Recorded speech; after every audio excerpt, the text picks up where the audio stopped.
بسم اللہ الرحمن الرحیم۔ السلام علیکم ناظرین، ریڈ زون سے میں ہوں علی رضا الوی، اور حسب معمول میرے ساتھ موجود ہیں جناب مظہر برلاس، لیکن ان کے ساتھ ہمارے ساتھ اسٹوڈیو میں تشریف فرما ہیں سید ناصر عباس شیرازی، ڈپٹی سیکرٹری جنرل ہیں مجلس وحدت مسلمین کے۔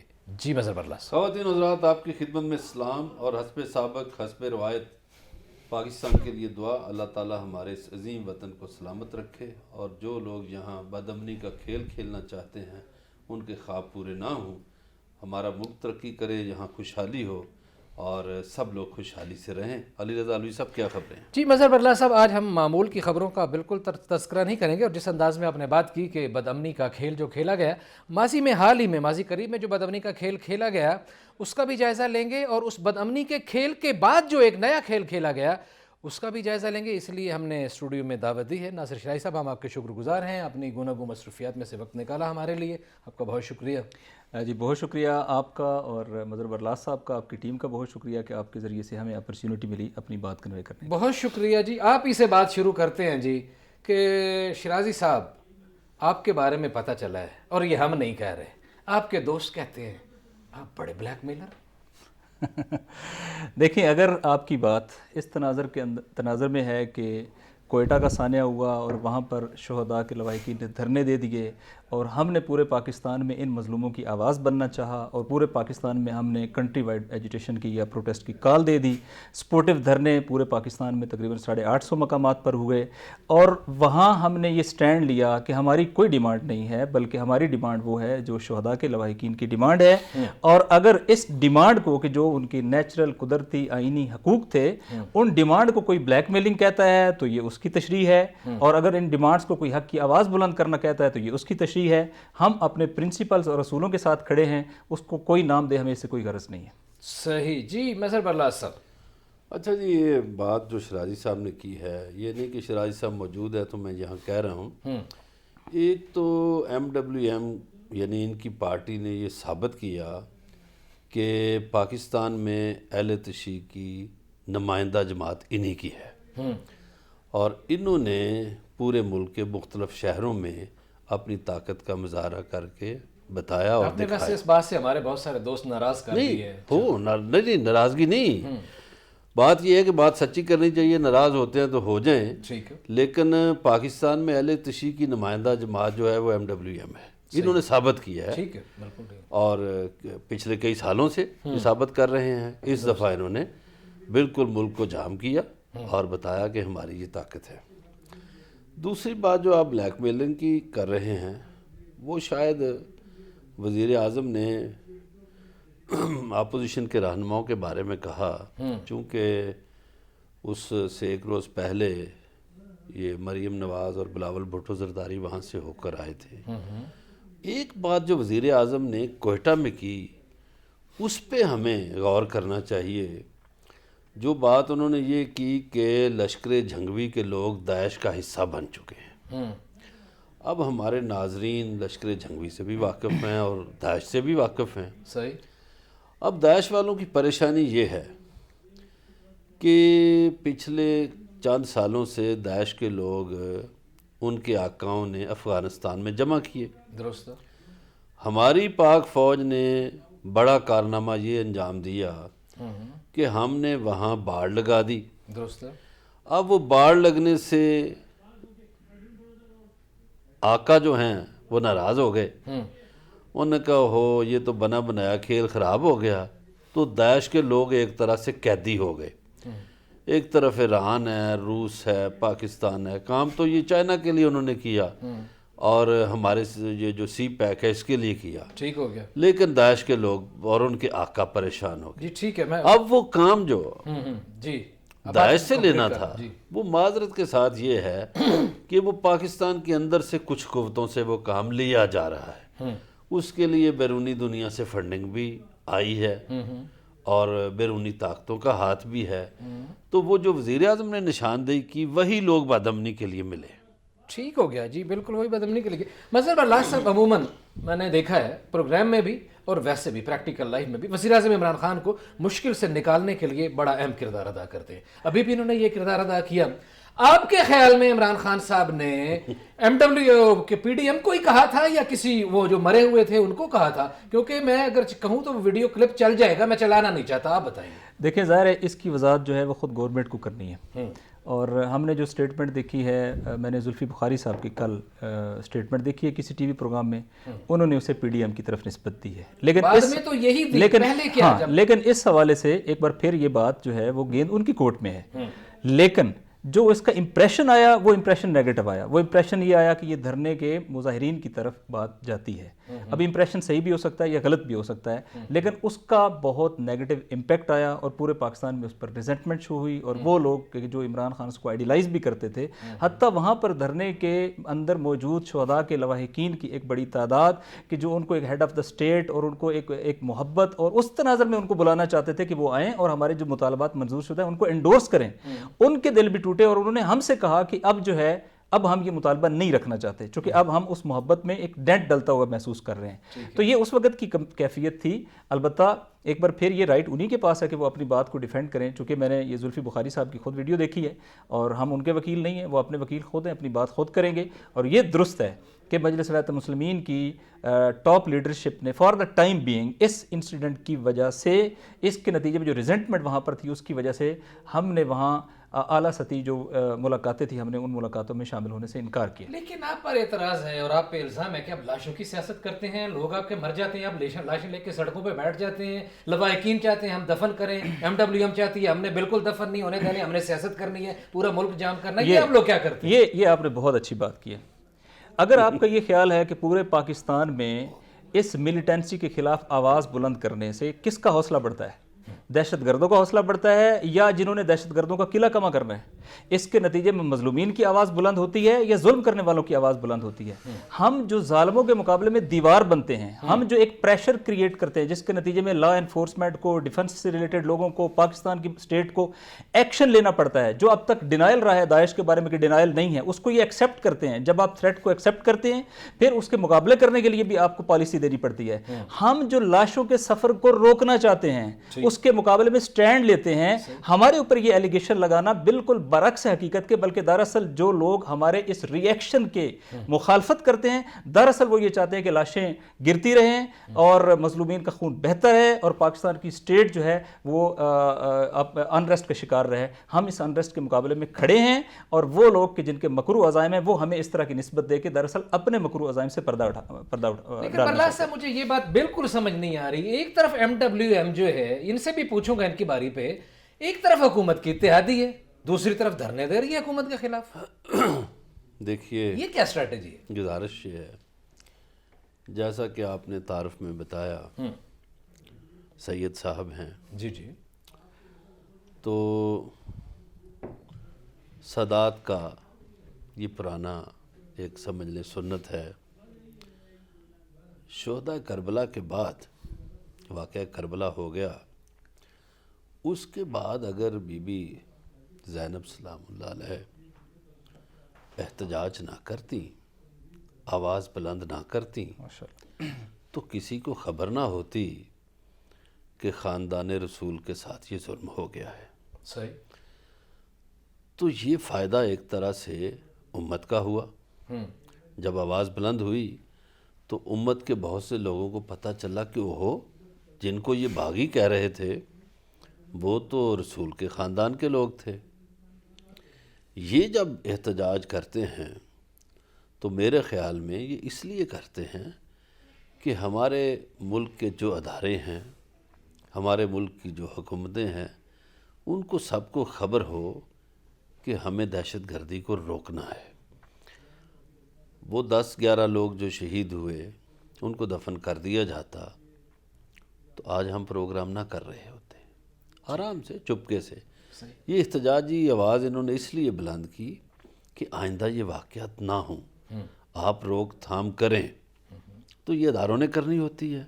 جیسے میں نے شروع میں باڑھ کا ذکر کیا, اب داعش کے لوگ تو پھنس گئے, تو جو اندرونی طور پر ہمارے داعش سے منسلک لوگ ہیں ان کا کلا کما کیسے کیا جائے. ٹھیک ہے. حکومت کے اتحادی ضرور ہیں لیکن آپ ان کو ایک شاباش تو دیں کہ یہ حکومت میں ہوتے ہوئے بھی بہت سے کڑوے سچ نگلنے کے لیے تیار نہیں ہوتے، یہ جو سچ بات ہے اس پہ کھڑے ہو جاتے ہیں۔ دیکھیں جی پھر یہ بات مظہر برلاس صاحب بڑی پیاری خوبصورت سی بات کر کے کڑوے کسیلے کاموں کے لیے انہوں نے ہمیں رکھا ہوا ہے، ٹھیک ہے، کہ آپ کو شاباش انہوں نے دے دی کہ آپ اتحادی ہو کے بھی آپ پھر بھی نکلے۔ ویسے آپ پہ بہت زیادہ اعتراض کیا گیا، سوشل میڈیا پہ بڑی اس طرح کی کمپینیں چلائی گئی، اور اب میں نے ایک بڑے نامی گرامی صحافی کا ٹویٹ بھی پڑھا کہ بھائی ادھر یہ اتحادی ہیں اور ادھر یہ احتجاج کر رہے ہیں تو اب یہ کیا کریں گے، حالانکہ اس نے کسی اور بات پہ کسی اور کو بھی دھویا لیکن آپ کو بھی معاف نہیں کیا۔ یہ کس طرح کا معاملہ ہے؟ یہ لو ہیٹ ریلیشن جو گورنمنٹ کا ہے، چلیں مظاہرے ہو گئے، دھرنے ہو گئے، لاشیں دفن ہو گئے، ابھی آپ اور گورنمنٹ آپس میں رشتے میں کہاں کھڑے ہیں؟ دیکھیں، ہم بنیادی طور پہ ہمارا جو کنیکشن ہے وہ اس پاکستان کے عوام کے ساتھ ہے، پاکستان کے مظلومین کے ساتھ ہے، جس کا استحصال کیا جائے گا اس کے ساتھ ہے، جس کے ساتھ ظلم ہوگا اس کے ساتھ ہے، اس میں کسی فرقے کی بھی وہ تفریق نہیں ہے۔ لہٰذا پاکستان میں کہیں ظلم ہوگا ہم اس کے مقابلے میں کھڑے ہوں گے۔ ہم اپنا یہ پاکستانی ہونے کے ناطے، ایک ریلیجو پولیٹیکل اینٹی ہونے کے ناطے ہم اپنا فرض سمجھتے ہیں، بس ہم پرنسپلز کی سیاست کرتے ہیں، اور اصولوں کی سیاست یہ ہے کہ اگر پی ٹی آئی گورنمنٹ کے اندر کوئی چیز غلط ہوگی تو ہم اس کو غلط کہیں گے، ہم اس بات کی کوئی پرواہ نہیں کریں گے کہ ہماری ان کے ساتھ ارینجمنٹس کیا ہیں یا ان کے ساتھ ہماری انڈرسٹینڈنگ کا لیول کیا ہے۔ الوی صاحب ایک اور بات، شاہ جی سوری میں معذرت کے ساتھ آپ کو روک رہا ہوں، ایک اور بات جو ان کی پارٹی کو میں سمجھتا ہوں کہ سراہنا چاہیے کہ ہمارے دشمن نے، اس میں بہت سے ممالک شامل ہیں، اب میں کیا ان کے نام لوں، ان کا جو خواب ہے کہ پاکستان میں فرقہ وارانہ فساد ہو، پاکستان میں خانہ جنگی ہو، وہ میں سمجھتا ہوں کہ ان کی جماعت اس فلسفے کو سمجھتی ہے اور فرقہ واریت کو روکتی ہے، تو یہ کریڈٹ بھی ان کو دینا چاہیے۔ صحیح۔ حالانکہ جو وار ہوتا ہے اس کے مقابلے میں یہ وار نہیں کرتے، یہ اپنے صرف حکومت کو بتاتے ہیں، اپنے ریاستی اداروں کو بتاتے ہیں کہ جناب والا یہ کھیل ہو رہا ہے، یہ کھیل آپ روکیں۔ صحیح، جی بالکل۔ مظہر برلاس صاحب کا کہنا یہ ہے کہ یہ مجلس وحدت مسلمین اور ان کی قیادت کو کریڈٹ جاتا ہے کہ ان کی کمیونٹی کے لوگوں کو جب نشانہ بنایا جاتا ہے، اور خاص طور پر ایک قبیلے کے جب 2200 مردوں کو مار دیا گیا گزشتہ 18 سالوں میں، تو اس کے بعد یہ لوگ بند باندھتے ہیں، نفرت کے سیلاب کو روکتے ہیں اور ملک کو خانہ جنگی کی طرف جانے سے بھی روکتے ہیں۔ مظہر برلاس صاحب نے ان کو یہ کریڈٹ دیا۔ ہمارے ساتھ رہیے گا، ملتے ہیں ایک بریک کے بعد۔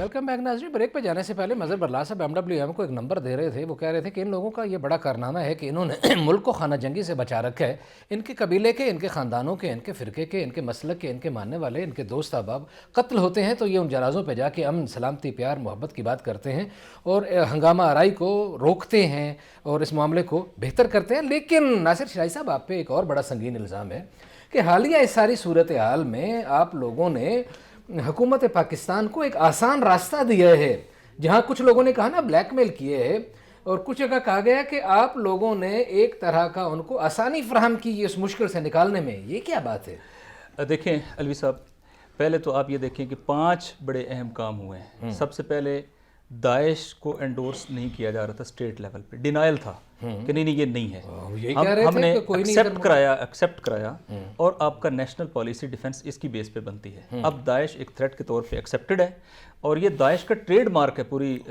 بالخصوص عراق کے اندر اور سیریا کے اندر، کہ اس طریقے سے جو بروٹل کلنگز کا انداز رہا ہے وہ صرف داعش کرا ہے۔ لہٰذا داعش کے مقابلے میں اس وقت اسٹیٹ کو جو کھڑا کرنا ہے، یا اسٹیٹ کا یہ ڈیسیژن ہے، میں سمجھتا ہوں اس کے اندر ایک پیوٹل رول مجلس وحدت مسلمین کے اس پورے پاکستان میں ہونے والے ایجیٹیشن کا ہے۔ کس کو سرو کیا ہے؟ نیشنل نیریٹو کو۔ 2، یہ ایک تیر سے کئی شکار کرنا چاہتے تھے. مثلا یہ ایک ایتھنک کمیونٹی بھی ہے, یہ ایک ریلیجس کمیونٹی بھی ہے, یہ ایک خاص اسٹریٹجک پوائنٹ ایریا جیوگرافیکل بھی ہے. مثلا یہ سی پیک کا روٹ ہے. مثلا یہ بلوچستان میں ہزارہ پشتون اور بلوچوں کا مسئلہ ہے. یہ اس ڈویژن کو اور اس فالٹ لائن کو وہاں پر انیشیٹ کرنا چاہ رہے تھے. اسی طریقے سے سیکٹیرین فالٹ لائنز کو دوبارہ سے انیشیٹ کرنا چاہ رہے تھے کہ جس کے نتیجے میں شیعہ اور سنی.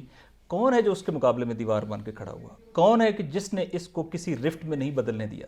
کون ہے کہ جنہوں نے ان کے ایجنڈے جو پاکستان کو ڈی اسٹیبلائز کرنا چاہ رہے تھے اس کے مقابلے میں کھڑے ہو گئے؟ لیکن یہ درست ہے کہ اس کے مقابلے میں کھڑے ہونے کے لیے ہمیں سٹینڈ لینا پڑا. اس کے مقابلے میں کھڑے ہونے کے لیے ہمیں پورے پاکستان میں اپنا پرچم بلند کرنا پڑا, ایجیٹیشنز کرنے پڑے, ایسی جگہ دینی پڑی کہ جہاں اہل تشیع بھی آئیں, اہل سنت بھی آئیں, پاکستان کے جتنے بھی فرزند ہیں وہ وہاں پہ آئیں اور اس پر ایک مشترکہ موقف دیں.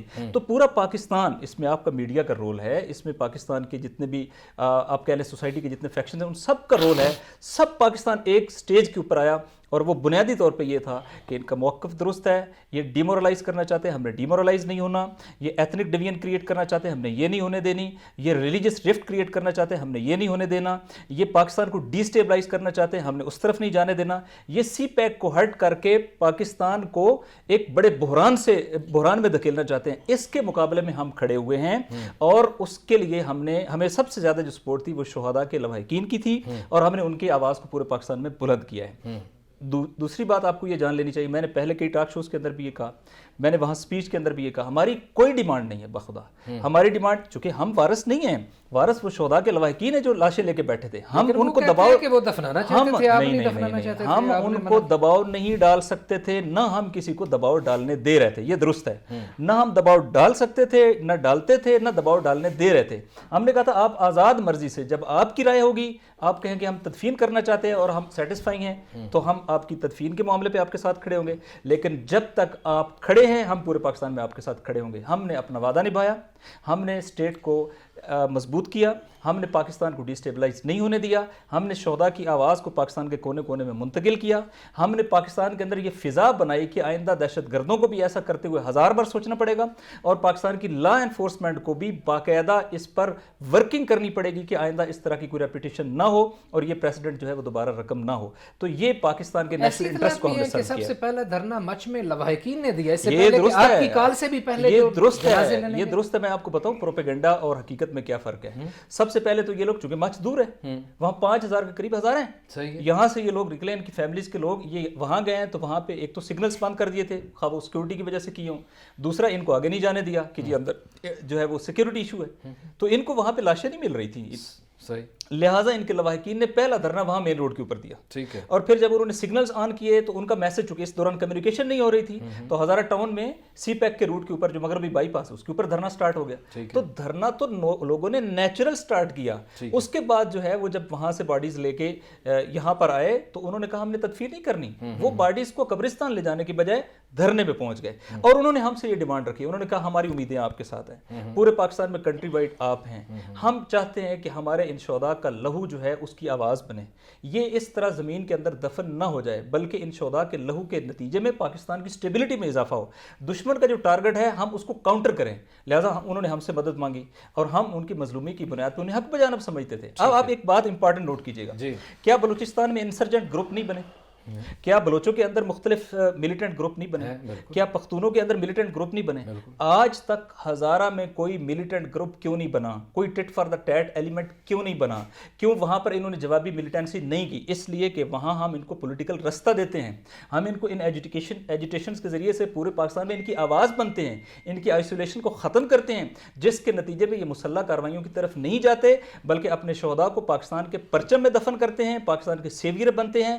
اور یہ وہ کام ہے جس کا اسٹریٹجک لیول پر پورے پاکستان کو فائدہ ہوا ہے اور یقیناً اس کے نتیجے میں پاکستان کے دشمنوں کو جو سی پیک اور پورے پاکستان کو ڈسٹرب اور ڈیسٹیبلائز کرنا چاہتے تھے ان کو نقصان ہوا ہے. یہ مجلس کی پوزیشننگ تھی. آپ نے یہ الزام تو مان لیا کہ آپ آسان راستہ دیتے نہیں, ہم نے پاکستان کو سٹیبل رکھا ہے پاکستان کے, اور ہم نے شہداء کے لواحقین کے ساتھ چلنے کا عہد نبھایا ہے. جب انہوں نے کہا کہ ہم اس وقت مطمئن ہیں اور اب ہم تدفین کرنا چاہتے ہیں, ہم نے ان کے ساتھ کھڑے ہونے کا اعلان کیا. البتہ یہ کریڈٹ جاتا ہے ادھر مجلس ائمۃ المسلمین کے, وہاں پر جو ہم کوئٹہ میں بلوچستان میں موجود تھے, ادھر ہم نے ڈیسیژن کیا ود ان منٹس پورے پاکستان میں 850 سے زیادہ تقریباً 900 دھرنے تھے، ان سب دھرنوں نے ہمارے موقف کو قبول کیا. ایک کوسچن ہی کھڑا ہوا اور ود ان فیو آورس جو ہے وہ پورے پاکستان میں اچھا ہو گیا اور پرامن وائنڈ اپ رہے. ہو گئے اور یوں پاکستان اگلے دن ایک روشن جی مجھے مظہر برلاس صاحب کی طرف بڑھنا، اور مظہر برلاس صاحب کے پاس ایک بہت بڑی تہلکہ خیز خبر ہے جو صرف پاکستان کے حوالے سے نہیں ہے، پوری دنیا کے حوالے سے. مظہر برلاس صاحب سنا ہے امریکہ میں کچھ ہونے والا ہے؟ جناب والا گزارش یہ ہے کہ مکافات عمل ایک چیز ہے، آپ کو پتہ ہی ہے اور شیرازی صاحب کو، ہمارے ناظرین کو بھی پتہ ہے کہ امریکہ ایک طویل عرصے سے دنیا میں آمروں کو بھی سپورٹ کرتا رہا، بادشاہوں کو بھی سپورٹ کیا اور جمہوریت کے دعوے بھی کرتا رہا، اور اسی آڑ میں فسادات بھی برپا ہوئے. یہ جو داعش کا آپ ذکر کر رہے تھے، انہوں نے شام میں کیا کیا، عراق میں کیا کیا، اور انداز قتل ایسا ہی تھا جیسا وہاں اپنایا گیا. تو دنیا کو فسادات دیے بادشاہوں کے ذریعے، آمروں کے ذریعے اور ان تنظیموں کے ذریعے. اب امریکہ میں الیکشن پہ شور مچا، ٹرمپ صاحب مان ہی نہیں رہے، اور وہاں ہنگامے بھی ہوئے، فسادات بھی ہوئے. میرے ذرائع کا کہنا ہے کہ امریکن جو جوائنٹ چیف ہے افواج کا، اس نے ایک لیٹر جاری کیا ہے تمام فورسز کو کہ وہ تیار رہیں. ان کی آئینی ذمہ داری ہے امریکہ میں امن کو بحال کرنا، لوگوں کی جو خواہشات ہے یعنی امن کے حوالے سے اس پہ پورا اترنا. اور یہ لیٹر میرے ذرائع کا کہنا ہے کہ ڈیلیور کر دیا گیا ہے. اس پہ ان کی نیشنل کمانڈ جو ہے اس کے بہت سے لوگوں کے دستخط بھی موجود ہیں. تو ایسا لگ رہا ہے کہ امریکہ میں پہلی مرتبہ جمہوریت شدید خطرے میں ہے. اچھا، یہ تو بہت بڑی خبر دے رہے ہیں. جو وہ بھاشن لوگوں کو دیتے امریکہ رہے کی جمہوریت خطرے میں ہے. ہاں، اور چونکہ جب فورسز ٹیک اوور کریں گی تو ظاہر ہے کہ اب ایک قوت ٹرمپ کے ساتھ ہے، ایک بائیڈن کے ساتھ ہے، اور بیچ میں فورسز بھی آ گئیں. تو وہ ہو سکتا ہے سیاسی چیپٹر انہیں کلوز کرنا پڑے. ٹھیک ہے. ورنہ ٹرمپ کی پارٹی تو مظاہرے کرتی رہے گی، ہنگامے کرتی رہے گی. آپ نے دیکھا کہ 2 دن پہلے بھی ٹرمپ اسپیکر جو ہے وہاں نینسی پلوسی اس پہ بہت برسے. تو میرا خیال ہے امریکہ جو ہے وہ اپنی تنزلی کی طرف جا رہا ہے. ٹھیک ہے. آپ نے پچھلے 2 سالوں میں دیکھا کہ جو لوگ امریکہ کے اشارے پر ووٹ دے دیا کرتے تھے یونائٹڈ نیشن کو میں، اقوام متحدہ ایک طرح سے لونڈی بن کے رہ گئی تھی امریکہ کی. ان ملکوں نے ووٹ نہیں دیا. کئی ملکوں کے خلاف پابندیوں کے مقدمے آئے، کئیوں کے خلاف اور چیزیں آئیں، لیکن امریکہ کو ان ملکوں نے سپورٹ نہیں کیا. یورپ کے بہت سے ملک شامل ہیں. اب میرا خیال ہے کہ امریکہ میں جہاں سیاسی نظام جو ہے عدم استحکام کا شکار ہونے جا رہا ہے، وہاں مجھے لگ رہا ہے کہ ان کا معاشی نظام بھی عدم استحکام کا شکار ہونے جا رہا ہے. آپ کو اگلے چند مہینوں میں خبریں ملیں گی کہ ڈالر کس طرح نیچے جا رہا ہے، اور ڈالر نیچے جائے گا. اس کے خلاف بھی ایک کام ہو رہا ہے. ظاہر ہے متبادل قوتیں دنیا میں آتی ہیں، وہ کام کرتی ہیں. آپ کو پتہ ہی ہے کہ ایک زمانے میں مسلمانوں کا طوطی بولتا تھا، پھر تاج برطانیہ کہ حکومت میں سورج ہی غروب نہیں ہوتا تھا. ایسا ہی ہے. پھر جب تاج برطانیہ کے غروب کا وقت آیا تو امریکہ میں روزویلٹ نے بہت کام کیا، ان کے جو صدر تھے. تو امریکی حکومت کا ایک سورج جو ہے وہ طلوع ہوا. تو اب وہ چونکہ غرور اور تکبر میں اس سورج نے مسلمانوں کو ٹارگٹ کیا خاص طور پہ. میں سمجھتا ہوں جب سے یہ یونائٹڈ نیشن بنی ہے مسلمانوں کی نسل کشی ہوئی ہے، مسلمانوں کا بہت خون بہا ہے، مسلمانوں کے ملکوں کے ملک کھنڈرات بن گئے ہیں، ان کی عمارتیں تباہ، ان کے لوگ تباہ و برباد ہو گئے. تو اب یہ مکافات عمل ہو رہا ہے، اب وہ تباہی امریکہ کی طرف شفٹ ہوگی. ٹھیک ہو گیا، بالکل صحیح. جی جی. اچھا شرائی صاحب، یہ میں آپ کے چیپٹر پہ ہی رہوں گا کیونکہ آپ کے چیپٹر کے حوالے سے بہت ساری چیزیں سوشل میڈیا پہ اور اس کا جواب بہت زیادہ ضروری ہے. ایک آپ پہ الزام یہ ہے کہ آپ کو سینٹ کی سیٹ چاہیے تھی، آپ لوگوں نے اس نے دھرنا دیا. دوسری ایک بات یہ بھی بتائی گئی کہ ایک دن پہلے اسلام آباد کی کسی بہت بڑی میٹنگ میں آپ کی تنظیم کے سربراہ راجہ ناصر عباس صاحب سے ملاقات کی گئی کسی ہائیفے شخصیت نے، اور انہیں ایک دن پہلے بتا دیا گیا کہ عمران خان صاحب جو ہیں وہاں جا رہے ہیں یا بھجوائے جا رہے ہیں. ان باتوں میں کیا صداقت ہیں؟ دیکھیں، میلیشیس پروپیگنڈا کو کوئی نہیں روک سکتا، اور پاکستان میں لوگ طاق میں بیٹھے ہوتے ہیں کہ جب بھی کوئی اپرچونٹی یا کوئی ایسی چیز آتی ہے پازیٹیو کامیابی، تو وہ اس کے مقابلے میں ایک پروپیگنڈا کمپین سٹارٹ کرتے ہیں. یہ ایسی ہی کمپین کا حصہ ہے. مجھے آپ بتائیں، ہم میں سے کس کو معلوم تھا کہ یہ واقعی انسیڈنٹ ہونے والا ہے؟ ممکن ہے. اور کیا اس طرح کے انسیڈنٹ کے اوپر اس طرح کی بات کرنے کے بعد آپ کی کریڈیبلٹی یا کسی کے لیے بھی کوئی کریڈیبلٹی کی گنجائش رہ جاتی ہے؟ ہمارے لیے کیا مشکل ہے کہ اگر گلگت بلتستان کے اندر الیکشن ہے اور جی بی کے الیکشن ہمارے بغیر نہیں وہاں پہ کوئی بھی فتح حاصل ہو سکتی کسی کو، خواہ وہ رولنگ پارٹی ہو اور خواہ وہ وہاں کی ریجنل پارٹیاں ہوں، تو ہمارے لیے کیا مشکل ہے کہ جب پولیٹکس چل رہی ہے تو ہم پولیٹیکل بارگین کریں، اور وہ ہم کرتے ہیں. ہم اپنے رائٹ کو لیتے ہیں، وہاں ہم نے دیا ہے. لہٰذا یہ والی چیزیں جو پولیٹیکل چیزیں جب پولیٹیکل ڈسکشنز ہو رہی ہوتی ہیں تو وہ اس میں ڈسکس ہوتی ہیں، اور وہ اس کا خاصہ ہے، اور اس چیز کو اس کے ساتھ نتی کرنا بالکل ٹھیک نہیں ہے.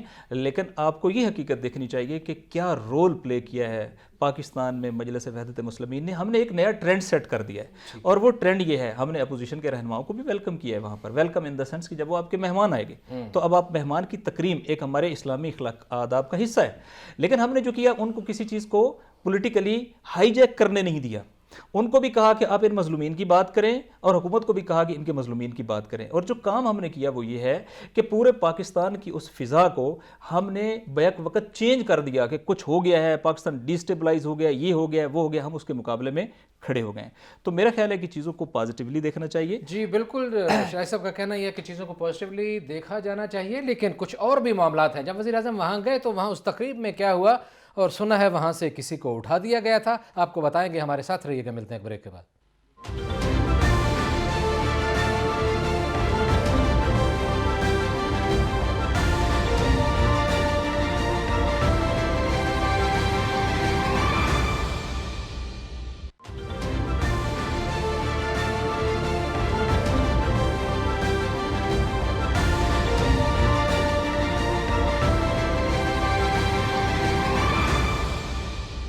ویلکم بیک ناظرین. بریک پہ جانے سے پہلے ناصر شرازی صاحب سے ہماری بڑی ہارڈ ٹاک ہو رہی تھی، اور ہمارے تند و تیز سوالات کے ویسے وہ جتنا خوبصورت مسکراہٹ سے جواب دے رہے ہیں، مجھے اس کا مزہ آ رہا ہے. پتہ نہیں آپ کو آ رہا ہے یا نہیں آ رہا، لیکن ابھی کی جان چھوٹی نہیں ہے. عبدالخالق ہزارہ نے کہا ہے یہ، اچھا یہ آئٹم کہاں سے آئی عبدالخالق ہزارہ نام کی، کہ وہ کہ ہزارہ کا وارث بھی بنتا ہے. وہ کہتا ہے جناب MWM والوں نے ہمارے ہی پروگرام میں، جی ٹی وی کے پروگرام میں مجاہد بریلوی صاحب کے ساتھ اس نے کہا کہ جناب یہ نہیں دفنانے دے رہے. ایک بات یہ کی. اچھا یہ بات کس حد تک ہوگی، اس خالق ہزارہ پہ بلائیے.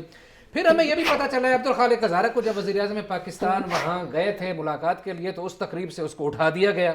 یہ واقعہ کیوں پیش آیا؟ تیسری بات یہ ہے کہ وزیر اعظم کا بیان تو بنا، کچھ وزیروں نے بھی غیر ذمہ دارانہ بیان دیے، اور حالانکہ آپ کے اتحادی الائنس جو بھی اسے کہیں تھے، تو انہوں نے بھی آپ کو خوب رگڑا. یہ کیا وجوہات ہوئی؟ دیکھیں، عبدالخالق ہزارہ خود یوز بھی ہوا اور اسے یوز کیا بھی گیا. لیکن آپ کو یہ جان لینا چاہیے کہ اسٹیبلشمنٹ کے کندھے پہ چڑھ کے اگر آپ کوئی الیکشن ون کر جائیں اور آپ جو حقیقی نمائندے ہیں ان کو محروم کر دیں کسی علاقے سے، تو اس کا مطلب یہ نہیں ہوتا کہ وہ حقیقی عوام کو ریپرزینٹ بھی کرتا ہے. اور اپنے نام کے ساتھ لفظ ہزارہ لکھوا لینے سے یہ مطلب ہرگز نہیں ہے کہ وہ ہزارہ کا ریپرزینٹیٹیو ہے. اور عبدالخالق ہزارہ صاحب کی کیفیت یہ تھی کہ ان کے دھرنے کے اندر جو وہاں پر تقریباً کم از کم 1 لاکھ لوگ تو بیٹھے ہوں گے اس وقت، جو تقریباً ایک وقت میں بیٹھتے ہیں تقریباً اتنا لوگ بیٹھتے ہیں، پورا قبیلہ بیٹھا ہوا تھا. وہ اپنے ہی قبیلے کے، اپنے ہی علاقے سے، اپنی ہی کانسٹیچوئنسی کے اندر جاری دھرنے کے اندر جانے کی جرت بھی نہیں کر سکتے تھے، اور لوگوں کے جذبات بہت زیادہ گرم تھے. اور ایسا ہی ہوا کہ جب انہوں نے وزیر اعظم صاحب کی ملاقات میں وہاں پر آنے کی کوشش کی، اور وہ بلکہ آ گئے، تو شہداء کی فیملیز اور سید رضا جو مجلس کے وہاں کے سابقہ الیکٹیبل اور سابقہ وزیر قانون ہیں، انہوں نے اس کے اوپر آبجیکشن کیا، اور انہوں نے کہا اگر یہ بیٹھے گا تو ہم نہیں بیٹھیں گے.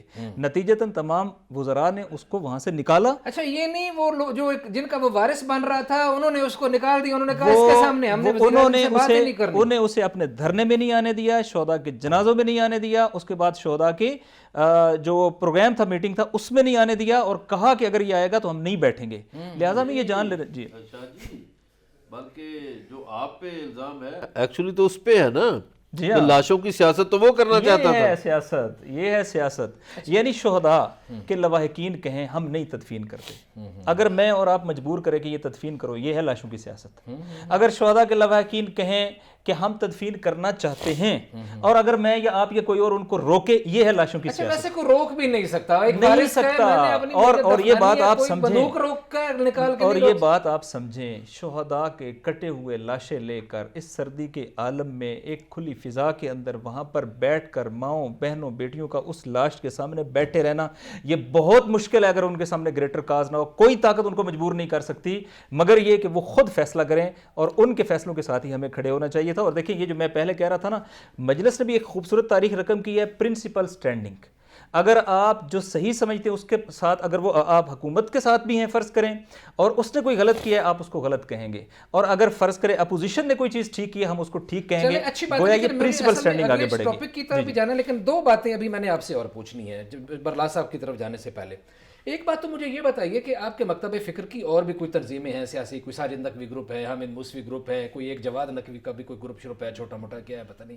تو ان لوگوں کی بھی دھرنوں میں آپ کو سپورٹ ہوتی ہے، یا صرف مجلس وحدت المسلمین خود یہ کر رہی ہوتی ہے؟ دیکھیں، اگرچہ میزبانی مجلس وحدت کے پاس تھی، لیکن تمام مکاتب فکر، خواہ وہ اہل تشیع سے تعلق رکھتے ہوں، اہل تسنن سے تعلق رکھتے ہوں، سیاسی ہوں، مذہبی ہوں، سماجی ہوں، سب کے سب دھرنوں میں پریزنٹ ہوئے، اور انہوں نے ہمارے ساتھ اظہار یکجہتی کیا ہے. یہ درست ہے کہ ایک لحاظ سے کمانڈ اینڈ کنٹرول اور اوورال ڈیسیجن میکنگ یہ مجلس وحدت المسلمین کے پاس تھی، لیکن سب کی تائید، حمایت اور پارٹیسپیشن کے نتیجے میں ہی ہم اس بڑے نتیجے کو حاصل کرنے اسی میں طرح ہی کنسائز ایک جواب دے دیجئے، پاکستان میں مذہبی جماعتوں کا مستقبل سیاست میں کیا دیکھتے ہیں؟ جس وقت تک پاکستان میں ریلیجن جو ہے وہ ریلیونٹ ہے، جب تک آپ پاکستان کی آئیڈیالوجی کو بائی پاس نہیں کر سکتے، جب تک پاکستان میں یہ کانسٹیٹیوشن موجود ہے، اس وقت تک پاکستان میں ریلیجو پالیٹکس کی بھرپور انٹری رہے گی. حتیٰ عام پالیٹکس جو ہے وہ بھی اس سے انسپائرڈ ہوگی. یہ ممکن ہی نہیں ہے کہ پاکستان میں جو ریلیجن ہے وہ پاکستان کی پالیٹکس سے آؤٹ ہو جائے. البتہ اس ریلیجن کو نیگیٹو پرپس کے تحت استعمال نہیں ہونا چاہیے،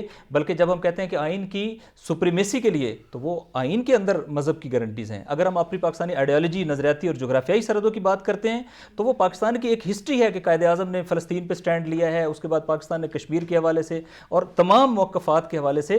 تو مذہب جو ہے وہ پاکستان میں بہت ریلیونٹ ہے. جناب سید ناصر شرائع صاحب، ڈپٹی سیکرٹری جنرل مجلس وحدت المسلمین، آپ کا بہت شکریہ، آپ نے ہمارے لیے وقت نکالا. اور ناظرین، آج اتنا ہی، آپ سے ملاقات ہوگی کل. اپنا خیال رکھیے گا. اللہ نگہبان. آپ کا شکریہ.